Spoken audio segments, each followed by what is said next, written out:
So after 2.5 weeks, I finally finished these babies. These are the Air Jordan 1 Low Chicago's, which I customized from Air Jordan 1 Low Gym Reds.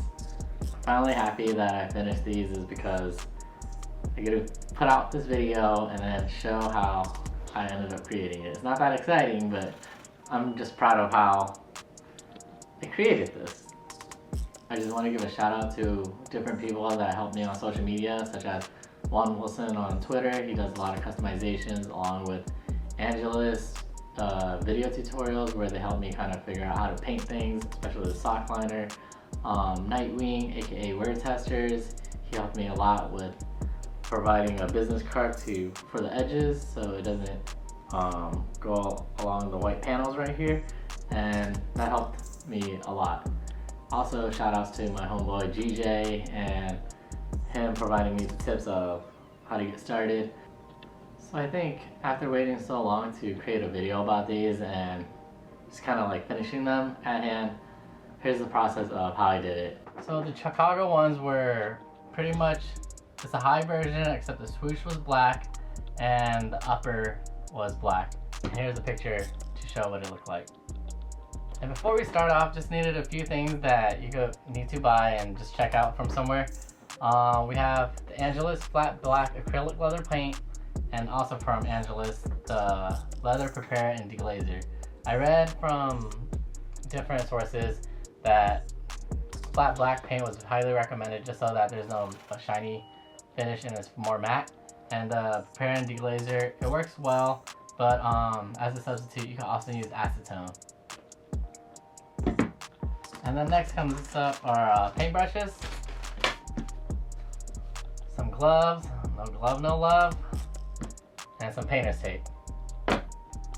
Alright, so let's get this started.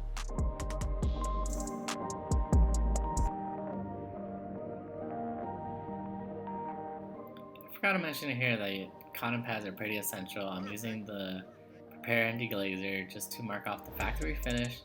And as you can see, this was my first attempt. I kind of like rubbed at it a bit too rough where I kind of started getting at the strings and then maybe showing off the white paint and stripping off the red paint, which isn't necessary. Just have to scrub enough so you start seeing some white.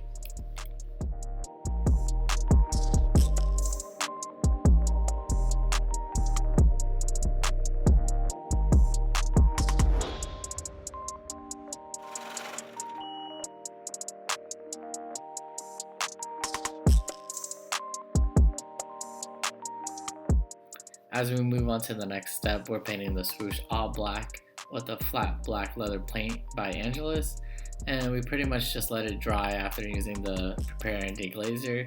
And once we're done with that, we just apply a few coats of black paint depending on how thick you want it and how much you want to stay on.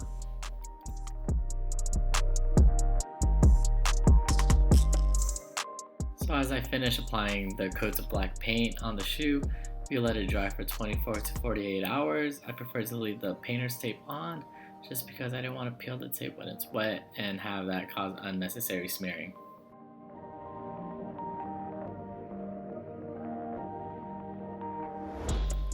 And the reason why I'm taping all around again is just because I'm worried about the paint smearing.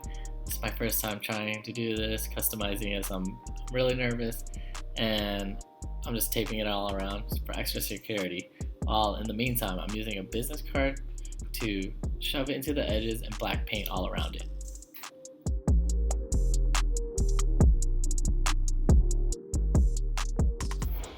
And when we finish painting the swoosh all around, I'm applying this matte finisher just to hold the paint in place and prevent any cracking that's going on. It's recommended 1 to 2 coats, but feel free to apply as much as you want depending on the sheen you want to get. I was at the debate for the longest whether or not to paint the sock liner black. I actually liked the way it looked with just a black swoosh all around and having the sock liner stay red. But after watching the Angelus video tutorial, I kind of sat for a bit, slept on it, and then I realized, alright, let's just try it. Like, what's the worst that could happen? I might mess up the shoe and I might cry a bit, but damn. I really like the look of the sock black liner and I'm glad I did it. So hopefully y'all enjoy it too. Here's the video of the process. So Angelus recommended a mixing jar. I didn't have that. I just grabbed a cup and also used a measuring spoon. And for this, we're gonna mix the ratio of 1:1 too soft and black paint, just to get it into a texture that sticks with the fabric as opposed to just straight on applying black leather paint, because if you do that, it's going to result in cracking. Once we have the mixture, we just want to apply generously onto the sock liner, but you don't want it to drip anywhere. I accidentally got too much once and then I dripped it into the sock liner at the bottom. You can't really see it, but whoops. And I also recommend taking out the soles just so that you don't dirty them. Unless you don't care, then have at it.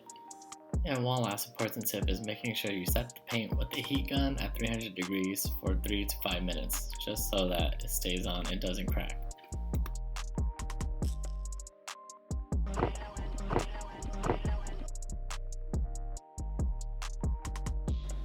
Let me know what you think of the work that I've done on these lows. Do you like the customization? How do you prefer it? Like it all red? Like the black? Should I just kept the black swoosh? Let me know in the comments below. It's definitely not too bad of a job if you want to get it done. You just need the necessary equipment and time, and also patience is key, because if you rush things, you might really F it up, and you don't want that. So yeah, thanks for checking out my video, and if you like what you see, please like, comment, and subscribe.